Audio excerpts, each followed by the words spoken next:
ఉండు చెప్తా ఇదా ల్యాండ్ టైటిలింగ్ యాక్ట్ కింద వైసీపీ లాగేసుకున్నారు. పొద్దున్నే వచ్చి కంచేశారు.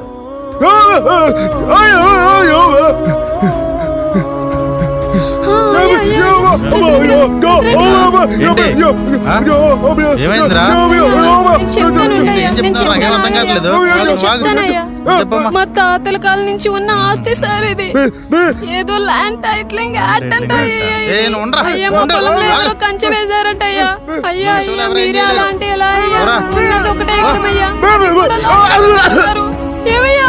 అయ్యా అయ్యా లేవయ్యా, దెబ్బలు ఏమన్నా తగలయ్యా?